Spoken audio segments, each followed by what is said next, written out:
Hello students, welcome to our YouTube channel.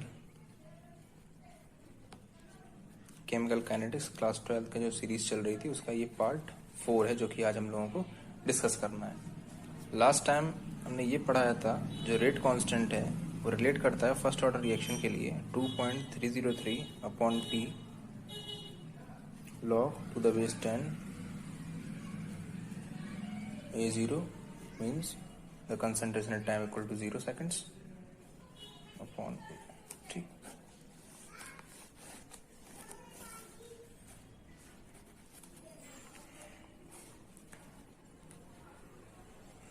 हम half life time देखना चाहते हैं कि हाफ लाइफ टाइम क्या होगा इसका।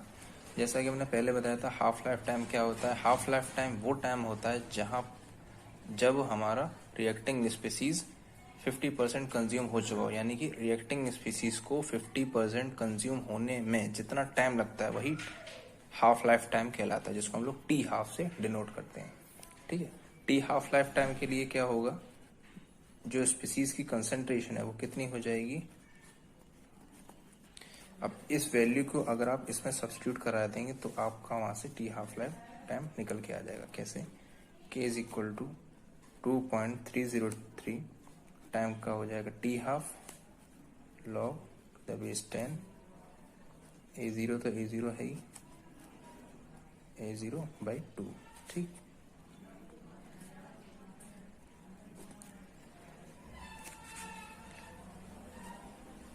ये कैंसिल आउट हो जाएगा और ये ऊपर चला जाएगा। ठीक है,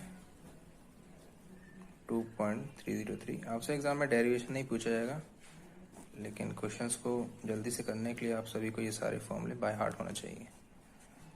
लॉग बेस 10 की वैल्यू होती है लॉग 2 की 0.301, तो आंसर जो आएगा वो आएगा 0.693 अपॉन टी हाफ, और you can say that t half equal to 0.693 upon k. यानी हाफ लाइफ टाइम जो है इस तरीके से रेट कांस्टेंट से रिलेट करती है। ठीक, अगर हम एक जनरल रिप्रेजेंटेशन देखें, ये जो टी हाफ लाइफ टाइम होता है वो जनरली डिपेंड किस पर करता है, तो इन जनरल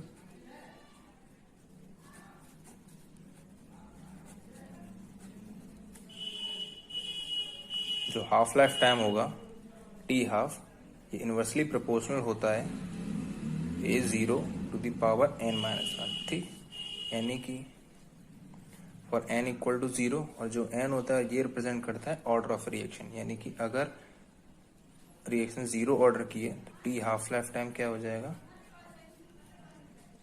जैसे यहाँ पर अब 0 पुट करेंगे -1, ये A0 इसकी पावर क्या हो जाएगी -1। -1 का मतलब क्या है, ये डायरेक्टली डिपेंड करने लग जाएगा किस पर, यानी कि हाफ लाइफ टाइम जो है वो डायरेक्टली डिपेंड करती है किसी भी रिएक्टिंग स्पीसीज की इनिशियल कंसंट्रेशन पर, if the reaction follow 0 order kinetics. ठीक है, now if you want to plot the graph between t half and A0 for a 0 order reaction and you want to know how the graph look like, then देखिए यहाँ से देख सकते हो, जो half life time जो है initial concentration के हिसाब से लीनियरली वेरी कर रहा है। इसका मतलब लाइन जो है स्ट्रेट लाइन आएगी, तो लाइन जो है वो स्ट्रेट लाइन आती है। ठीक,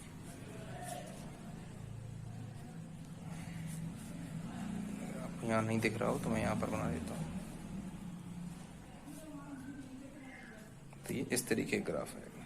ठीक है, 0 ऑर्डर रिएक्शन के लिए। ठीक, मान लो कि हमने n की वैल्यू 1 पुट की है इस वाली रिएक्शन में। ठीक है, तो टी हाफ क्या हो जाएगा 1 - 1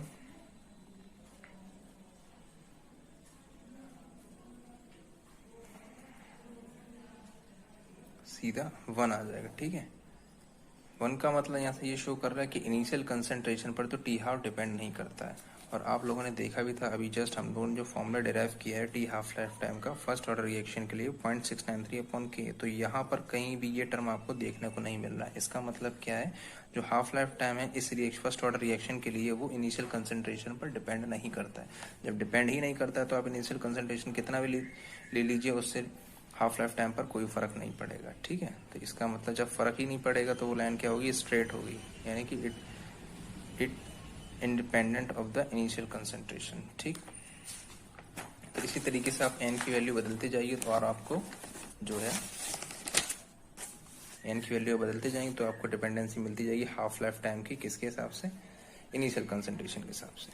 अब मान लो हम एन की वैल्यू 2 लेते हैं if the reaction follows second order kinetics -1, ये आ गया, ठीक है। अगर हम टी हाफ लाइफ टाइम को इस पूरे 1/A0 या 1/A0 के हिसाब से अगर हम प्लॉट करेंगे तो ये पूरी क्वांटिटी अगर हम एक क्वांटिटी मान लें तो उसके हिसाब से ये लीनियरली वेरी करेगा, यानी कि जो ग्राफ आएगा उस तरीके से आएगा। टी हाफ इसके हिसाब से क्या होगा, ये स्ट्रेट लाइन होगा, यानी कि ये सेकंड ऑर्डर। अब आपने किसके हिसाब से प्लॉट किया, आपने प्लॉट किया इसके हिसाब से, ठीक, पूरे 1/A0 को एक यूनिट मान के, ठीक है।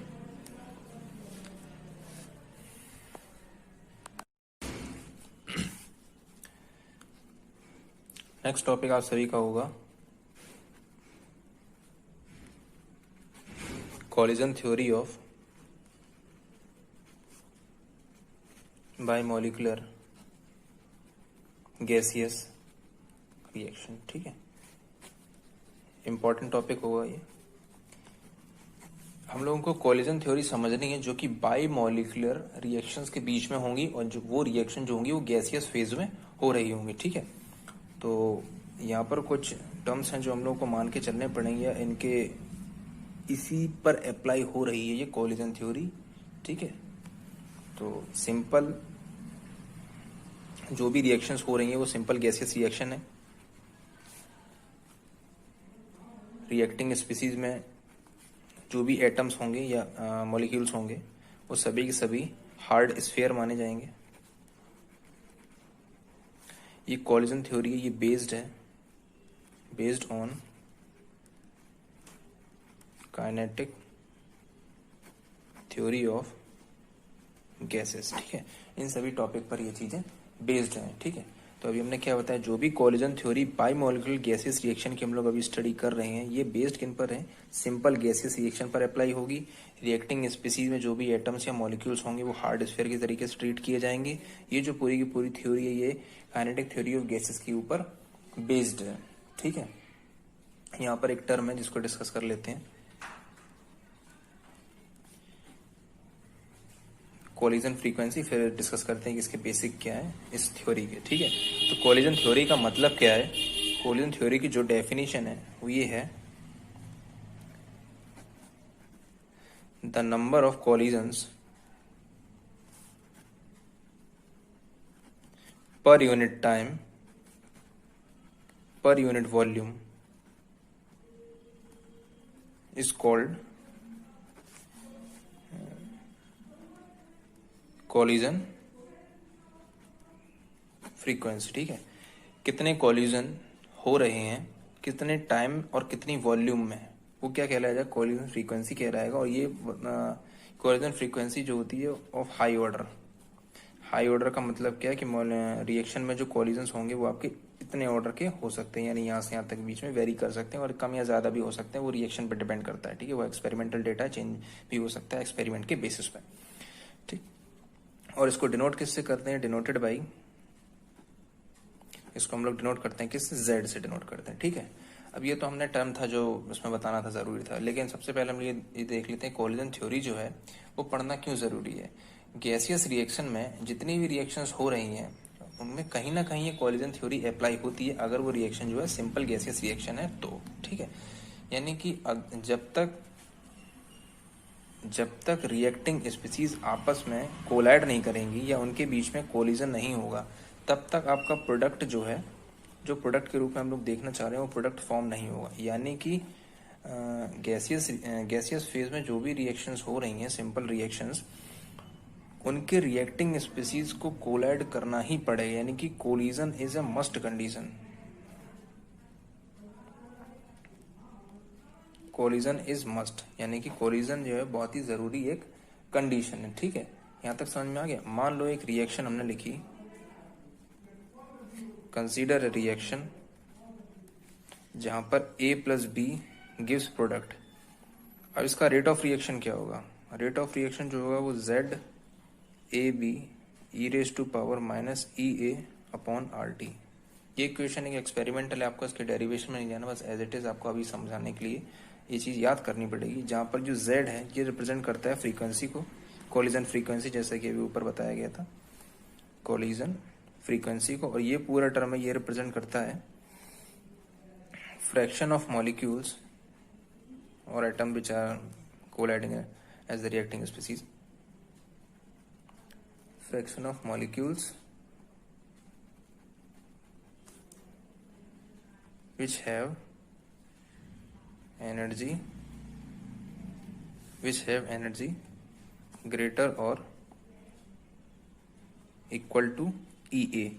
ये क्या होता है EA? ये किस टाइप की एनर्जी है या क्या चीज है, ये अभी हम लोग आगे चल के डिस्कस करेंगे, इसे भी समझाने के लिए, ठीक है। यहाँ तक समझ में आ गया। एक रिएक्शन अगर उन्होंने मानी A प्लस बी और वो कोई प्रोडक्ट देती है तो उसका रेट ऑफ रिएक्शन इस तरीके से लिखा जाएगा, Z ए बी तो सिर्फ यहाँ पर दो रिएक्टिंग स्पीसीज को डिनोट करने के लिए लिखा गया है।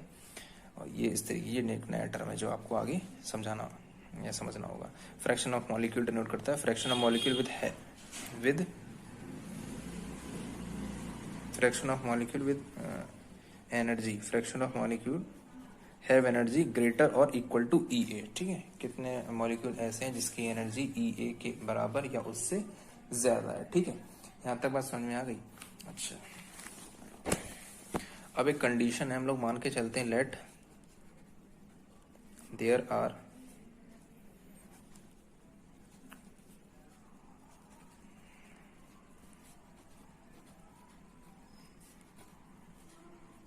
हमने माना कि हमारी रिएक्शन में 10⁻25 इतने कोलिजन्स हो रहे हैं हर एक सेकंड में, और हम मान के चलते हैं जो रिएक्टिंग स्पीसीज है वो हमने माना मेरे पास 10⁻25 है, ठीक। तो अगर हम टाइम निकालें अपने थ्योरी के हिसाब से, टाइम टेकन फॉर कंप्लीशन, यानी कि रिएक्शन को कंप्लीट होने में कितना टाइम लगेगा, तो हम लोग इस तरीके से निकाल सकते हैं 10⁻20 अपॉन 10⁻25, ये सेकंड इनवर्स हमने यूनिट मानी थी। तो जब इस तरीके को आप सॉल्व करोगे तो 10⁻−5 सेकंड, यानी कि जो टाइम लिया जाएगा उस रिएक्शन को कंप्लीट होने में कितना टाइम लगेगा, 10⁻−5 सेकंड, जो कि एक बहुत ही कम टाइम है। यानी कि आप ये समझो कि किसी भी बीकर में या जहां पर भी रिएक्शन हो रही है विद इन, मतलब ये जो वैल्यू है बहुत ही छोटी, मतलब बहुत जल्दी रिएक्शन कंप्लीट हो जाएगी, ये हमारी थ्योरी कहती है। बट क्या एक्सपेरिमेंट्स ऐसा कहते हैं? अब वो तो साइंटिस्ट ने बताया है, तो उन्होंने ये चीज प्रूव की, ये ऐसा जो है जो यहाँ पर डेटा लिखा हुआ है, क्योंकि ये हमारी थ्योरी के हिसाब से, लेकिन क्या हर बार चीजें इतनी सिंपल होती हैं? नहीं होती हैं, और शायद इसीलिए ये आपका जो टॉपिक है वो एक इम्पॉर्टेंट टॉपिक है। इसका मतलब ये है कि कहीं ना कहीं रिएक्शंस के बीच में या रिएक्टिंग स्पीसीज जो भी रिएक्ट कर रही हैं, अब क्योंकि हमने बताया कोलिजन से ही प्रोडक्ट बनना है, इसका मतलब हर बार जरूरी नहीं है कि हर बार कोलिजन हो और प्रोडक्ट बन जाए, हर बार कोलिजन हो और प्रोडक्ट बन जाए। और जब तक प्रोडक्ट बनेगा नहीं, रिएक्टेंट कंज्यूम होगा नहीं और रिएक्शन जल्दी कंप्लीट होगी नहीं। इसका मतलब हर कोलिजन से प्रोडक्ट बनना जरूरी नहीं है, या कुछ ना कुछ सिर्फ ऐसे कोलिजन होंगे जो ऐसा कह लो जो प्रोडक्ट को बना रहे हैं। हर कोलिजन नहीं, कुछ कोलिजन बना रहे हैं, और शायद इसी वजह से जो टाइम है, शायद नहीं अब तो ये प्रूवन है कि इसी वजह से जो रिएक्शन का टाइम हमारा प्रेडिक्टेड टाइम है उसके हिसाब से जो टाइम है वह ज्यादा लग रहा है, ठीक है। तो क्या क्या चीज है, कौन कौन से कोलिजन? तो जो भी कोलिजन जो रिएक्शन को आगे प्रोसीड करवा रहे हैं वो कोलिजन आपके कहलाते हैं इफेक्टिव कोलिजन्स। Effective collisions. और जो कोलिजन हो तो रहे हैं लेकिन उनसे रिएक्शन हो ही नहीं रही है, वो क्या कहलाते हैं? इनइफेक्टिव कोलिजन्स कहलाते हैं, ठीक है। इनइफेक्टिव कोलिजन्स, ठीक। अब इफेक्टिव कोलिजन, अब मान लो हमें तो रिएक्शन को कंप्लीट करवाना है, तो हमें रिएक्टिंग स्पीसीज के बीच में जो कोलिजन रखने हैं, ये हम जो देखना चाह रहे हैं जो कोलिजन हो वो कैसे इफेक्टिव कोलिजन हो।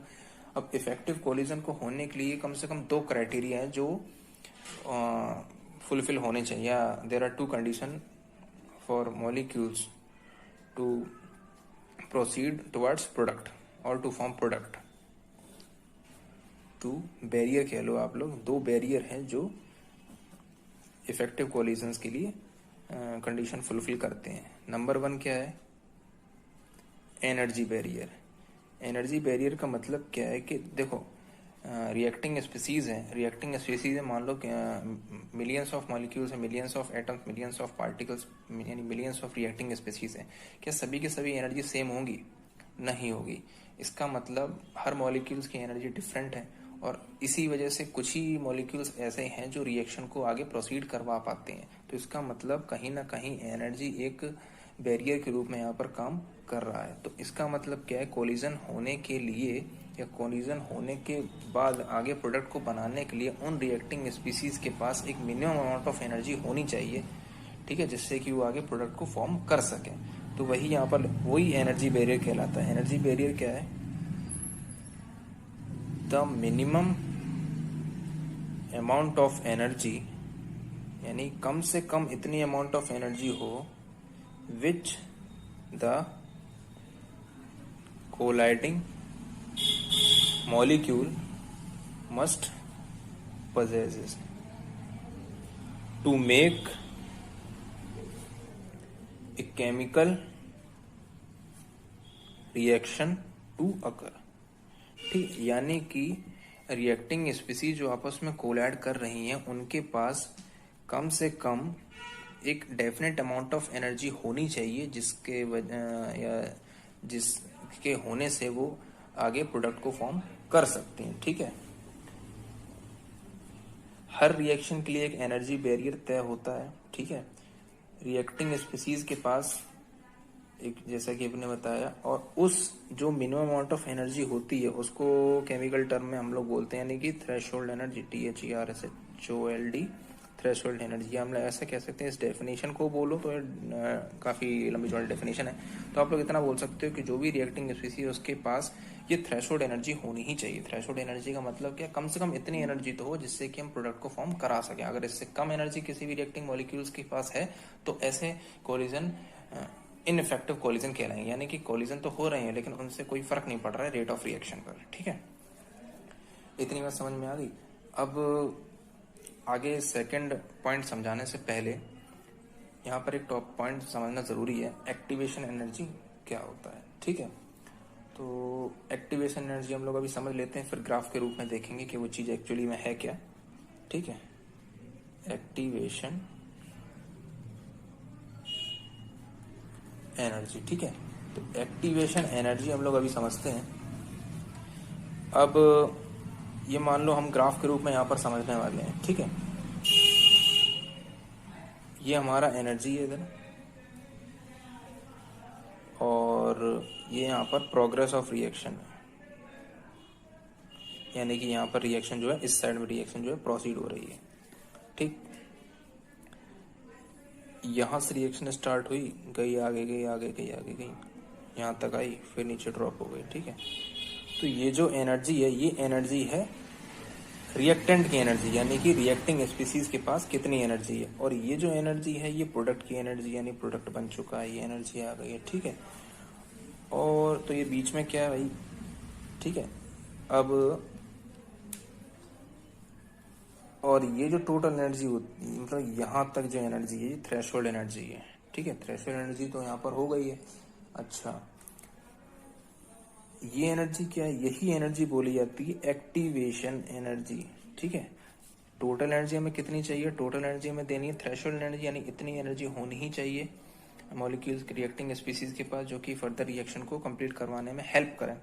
ठीक है, और ये जो एनर्जी होती है, यानी कि जितनी एनर्जी हमने यहाँ से यहाँ तक दी है उस रिएक्टिंग स्पीसीज को एक्टिवेट कराने के लिए कम से कम, ठीक है, एनर्जी जो हमने दी वही कहलाती है क्या? Activation energy. ठीक, और यहाँ पर क्या है, ये क्या चीज बनती है वो भी अभी चीज समझाएंगे, और ये बना है प्रोडक्ट। ठीक है, इतनी चीजें यहाँ पर समझ में आने के बाद अब देखो डिस्कस करते हैं। यहाँ से यहाँ तक जो एनर्जी होती है वो डिनोट करती है delta E. Delta E in the sense reactant और प्रोडक्ट के बीच में कितना चेंज इन एनर्जी हुआ है। ठीक है, ये रिएक्टेंट है और ये प्रोडक्ट है। अब क्योंकि प्रोडक्ट की एनर्जी जो है वो रिएक्टेंट से कम है, इसलिए ये जो ग्राफ हमने अभी शो किया, ये ग्राफ जो है ये एक्सोथर्मिक रिएक्शन का होता है। एक्सोथर्मिक रिएक्शन में यानी कि हीट, जहां से हीट निकलती है। ठीक है, इतनी बात समझ में आ गई। अच्छा, एंडोथर्मिक रिएक्शन के लिए भी आप ग्राफ बना सकते हो। तो ये मान लो हमने ग्राफ बनाया, ठीक है, ये एनर्जी है, ये रिएक्टेंट की एनर्जी है, तो ये ग्राफ इस तरीके से जाएगा आगे और सिर्फ यहीं तक रुक गया। ये जो एनर्जी है ये प्रोडक्ट की एनर्जी है, यानी कि रिएक्टेंट यहाँ पर है और प्रोडक्ट यहाँ पर है, ठीक। ये जो यहाँ से लेकर यहाँ तक हमने जो एनर्जी दी है ये एनर्जी कहलाएगी एक्टिवेशन एनर्जी, ठीक है। ये तो होती है थ्रेशोल्ड एनर्जी। और ये जो रिएक्शन ये जो ग्राफ हमने बनाया ये एंडोथर्मिक रिएक्शन के लिए, यानी कि इस रिएक्शन को कंप्लीट करवाने के लिए हमें एनर्जी देनी पड़ेगी, ठीक है।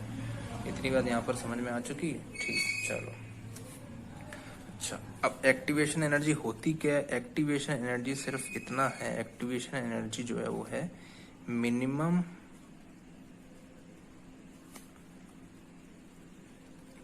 amount of energy to participate in a reaction, participate in a reaction, यानी रिएक्शन में पार्टिसिपेट करने के लिए कम से कम इतनी एनर्जी तो हमें चाहिए। देखो थ्रेशोल्ड एनर्जी तो पूरी एनर्जी होती है, ठीक है। मॉलिक्यूल्स के पास इतनी एनर्जी है, यानी कि थोड़ी सी एनर्जी और मिल जाए तो वो थ्रेशोल्ड तक पहुंच के जो है प्रोडक्ट का फॉर्मेशन स्टार्ट कर देगा। एक और चीज जो फॉर्मूला पीछे बताना रह गया था, जो थ्रेशोल्ड एनर्जी होती है यानी कि ET is equal to EA plus ER। ER क्या है? ER जो है ये होता है energy possessed by reacting molecule, ठीक है। Threshold energy is equal to the sum of activation energy and the threshold energy, ठीक है। अब मान लो कि हमने ये वैल्यू हमारी फिक्स है, यानी कि हमें पता है कि हमारे मॉलिक्यूल्स के पास एक लिमिटेड अमाउंट ऑफ एनर्जी है। अब जो थ्रेशोल्ड एनर्जी है वो डिपेंड करेगी किस पर? अगर एक क्वांटिटी को फिक्स कर देंगे तो जो थ्रेशोल्ड एनर्जी है वो डिपेंड करने लगी एक्टिवेशन एनर्जी पर। अब मान लो एक्टिवेशन एनर्जी कम है, या ग्राफ से देखो, अगर एक्टिवेशन एनर्जी कम है तो रिएक्शन को बस थोड़ी ही एनर्जी की जरूरत होगी और रिएक्शन कंप्लीट हो जाएगी। अब मान लो ये ग्राफ इस तरीके से होता, या मान लो इस तरीके से ग्राफ होता, तो जो ऊपर वाला जो ग्राफ बनाया है और नीचे वाले ग्राफ, यानी इस ग्राफ के हिसाब से अगर इस ग्राफ को देखो तो ये वाले ग्राफ में जो एक्टिवेशन एनर्जी है वो इतनी अमाउंट और ज्यादा चाहिए, ठीक है। इसका मतलब है जैसे जैसे आप एक्टिवेशन एनर्जी बढ़ाते चले जाओगे, अगर एक्टिवेशन एनर्जी ज्यादा होगी, ठीक है, तो जो रेट ऑफ रिएक्शन है, एक्टिवेशन एनर्जी जो ज्यादा होगी, ठीक है, तो रेट ऑफ रिएक्शन जो है वो स्लो होगा, ठीक है। रेट ऑफ रिएक्शन जो है वो स्लो होगा। क्यों स्लो होगा? एक्टिवेशन एनर्जी ज्यादा है, उसका मतलब थोड़ी एनर्जी और देनी पड़ेगी।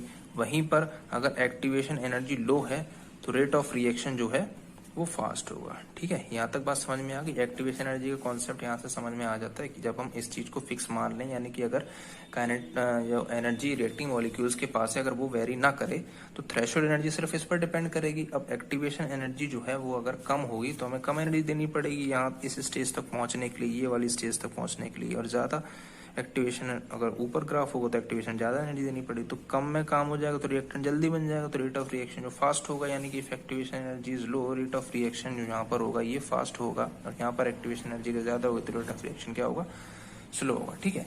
ये चीज तो हमने यहाँ तक समझा दी। लेकिन यहाँ पर जाने के बाद ये जो ग्राफ है ये इस तरीके से क्यों आता है, यानी यहाँ पर एक इस तरीके का ग्राफ क्यों आता है, ऐसा डिजाइन क्यों आती है?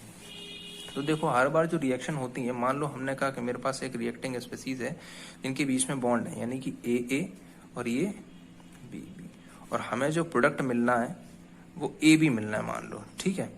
तो इनके बीच में अगर रिएक्शन होगी तो जरूरी नहीं है कि रिएक्टेंट रिएक्ट कर के तुरंत प्रोडक्ट बना दें, यानी तुरंत हमें ये मिल जाए AB और AB। हो सकता है बीच में एक ऐसी स्टेज है जहां पर यानी कि बीच में एक इस तरीके की स्टेज है जो ना तो प्रोडक्ट हो ना ही रिएक्टेंट हो, यानी कि बीच में लटका हुआ है, यानी कि सब चीज उसी पर डिपेंड कर रही है, ठीक है। तो रिएक्शन हो सकता है ये जो बॉन्ड्स हैं, यानी कि A और A के बीच में लगे हुए बॉन्ड जब तक ब्रेक नहीं होंगे तब तक B और B के बॉन्ड और तब तक ये बॉन्ड फॉर्म नहीं होंगे। तो ये जो बॉन्ड होते हैं ये बॉन्ड ना तो पूरे तरीके से A और A से डिटैच हो पाते हैं, ना B के साथ डिटैच हो पाते हैं, और ना ही AB और AB के साथ फॉर्म हो पाते हैं, यानी कि बॉन्ड फॉर्मेशन कंप्लीटली हो पाता, ना बॉन्ड ब्रेकिंग कंप्लीटली हो पाता है। तो यही एक स्टेज है जो कि यहाँ पर क्रिएट हो जाती है, ठीक है। और इस स्टेज पर एक मॉलिक्यूल होता है, यानी कि वो अनस्टेबल मॉलिक्यूल है। अनस्टेबल का मतलब है जो मॉलिक्यूल बनता है वो formed for very very short period of time, short period of time, with in seconds के लिए रहता है सिर्फ, ठीक है। तो एक्टिवेटेड कॉम्प्लेक्स जो है विद इन सेकेंड। और हाँ, जो यहाँ पर जो कॉम्प्लेक्स बन रहा है, जो अनस्टेबल कॉम्प्लेक्स है, उसको हम लोग नाम देते हैं किसका, एक्टिवेटेड कॉम्प्लेक्स, या वही कहलाता है एक्टिवेटेड कॉम्प्लेक्स, ठीक है। यहां तक बात समझ में आ गई। और ये जो रिएक्शन है, मान लो यहां तक रिएक्शन गई, तो ये रिएक्शन फर्दर इधर भी जा सकती है और इधर भी जा सकती है, डिपेंड करता है कंडीशंस पर, ठीक है। इतनी चीज यहां से समझ में आ गई। अब बात करते हैं ओरिएंटेशन बैरियर की। सेकंड जो बैरियर था वो होता है कौन सा, ओरिएंटेशन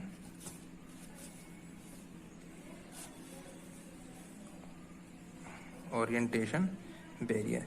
क्या होता है ओरिएंटेशन बैरियर? ओरिएंटेशन का मतलब है कि अभी हमने जैसा कि बताया था, एनर्जी को कंप्लीट करवाने के लिए रिएक्टिंग स्पीसीज के पास कम से कम 2 बैरियर होना जरूरी है, एज ए मस्ट कंडीशन और as a compulsory condition for reaction to proceed towards product, ठीक है।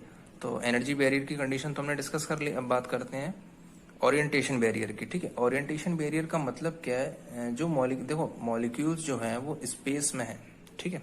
उनके बीच में जो रिएक्शन, तो जरूरी नहीं है मॉलिक्यूल हर बार एक ही जैसा हो, यानी कि ये ऐसा है तो इस तरीके का ही हो, वो रोटेट भी कर सकता है, उसकी पोजीशन भी चेंज हो सकती है। ये आपको हो सकता है अभी ना समझ में आ रहा हो, क्योंकि हमने सिर्फ एक स्फीयर या एक बॉल टाइप स्ट्रक्चर बना के दिखाया है।